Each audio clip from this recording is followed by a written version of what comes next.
আলাইকুম প্রিয় বন্ধুরা, কেমন আছেন আপনারা? দেখতে পাচ্ছেন যে বিগত কয়েকদিন আগে আমার 31টা বাচ্চা ফুটছিল, চীনা হাঁসের বাচ্চা।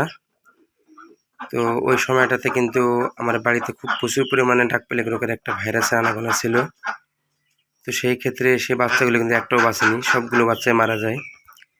তো এই বাচ্চাগুলোর মা টানা 25 দিন দেওয়ার পরে সে মাটিও ডাক প্লেগ রোগে মারা যায়।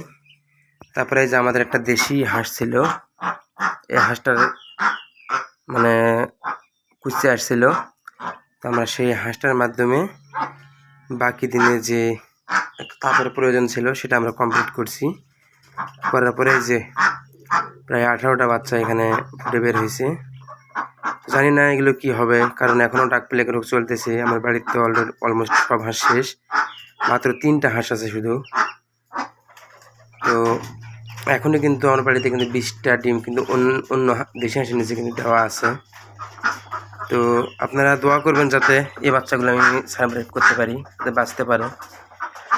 তো দেখি কি হয়, আল্লাহ ভরসা। আর এই বাচ্চাগুলো আসলে এত সুন্দর লাগতেছে, কিন্তু যখন মারা যায় দেখলে খুব আফসোস লাগে। কি বলবো, হঠাৎ করে কোনো কিছুই নেই, দেখা যাচ্ছে যে একটু পরেই মাথা ছেড়ে দিয়ে মারা যায়। মানে কি আর বলবো, মাটি আসতেছে এখানে।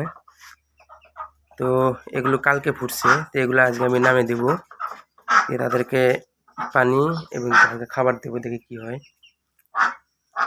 তো আসলে আপনারা দোয়া করবেন শুধু, দেখি বাচ্চাগুলো বাঁচাতে পারি কিনা। দেখেন কত সুন্দর বাচ্চা, দেখেন সবগুলো একসঙ্গে ফুটছে, এমনকি সবগুলো একই সমান। দেখতে পাচ্ছেন কত বড় সাইজ, আলহামদুলিল্লাহ। তো যেহেতু সামনের 31টা বাচ্চা একটাও বাঁচেনি, দেখা যাক এই বাচ্চাগুলো কি হয়। এই যে দেখেন বাচ্চা কিন্তু সম্পূর্ণ সুস্থ। এই যে বাচ্চার চোখ দেখেন, বাচ্চা কিন্তু সম্পূর্ণ সুস্থ। এখন বাকিটা আল্লাহর হাতে, দেখা যাক কি হয়। তো দুঃখ কষ্ট নিয়ে আর কি জীবন পরিচালনা হচ্ছে এখন।